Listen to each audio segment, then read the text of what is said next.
রাজিম বিসমিল্লাহির রহমানির রহিম আলহামদুলিল্লাহ আলহামদুলিল্লাহ আসসালাতু ওয়াসসালামু আলা সাইয়্যিদিল মুরসালিন ওয়া আলা আলিহি ওয়া আসহাবিহি আজমাইন।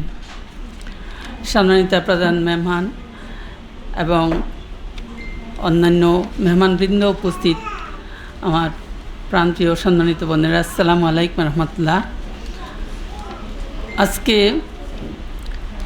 আমরা এমন একটা স্মরণিকের মোড়ক উন্মোচনের জন্য সমবেত হয়েছি, যা শুধুমাত্র কাগজের পাতায় ছাপা কিছু শব্দ নয়, বরং এটি আমাদের বুকের তাজা রক্তের লেখা দিয়ে একটা দলিল।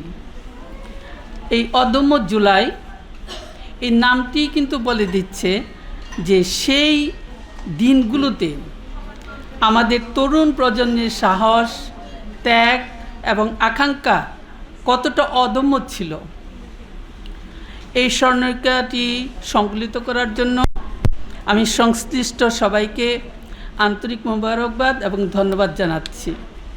সম্মানিত উপস্থিতি, 2024 সালে জুলাই বিপ্লব আমাদের ছাত্র জনতার এক রক্তক্ষয়ী গণ অভ্যুত্থান, যার মাধ্যমে আমরা দীর্ঘদিনের স্বৈরাচারী শাসনের পতন করতে পেরেছি এবং বৈষম্যহীন গণতান্ত্রিক নূতন বাংলাদেশ গড়ার পথ তাতে উন্মুক্ত হয়েছে। আসলে এই জুলাই কোনো সাধারণ আন্দোলন ছিল না, বরং এটা ছিল একটা সামগ্রিক পরিবর্তনের ডাক।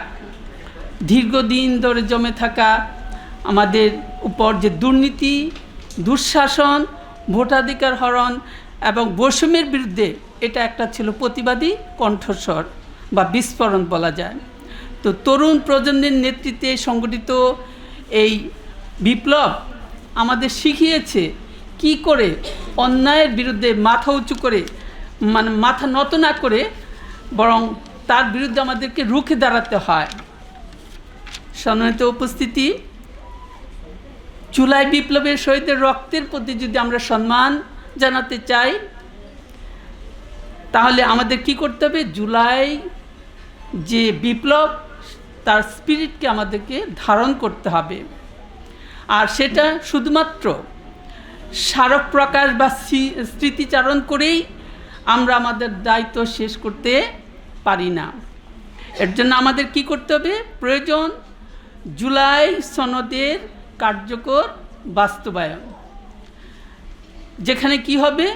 বিচার বিভাগ হবে সম্পূর্ণ স্বাধীন, প্রশাসনকে দলীয় মুক্ত করতে হবে, যেখানে মত প্রকাশের স্বাধীনতা থাকবে, যেখানে স্বাধীনভাবে নির্বাচন কমিশন তাদের ভূমিকা পালন করবে এবং যেখানে আর কখনো ফ্যাসিবাদ জন্ম হবে না।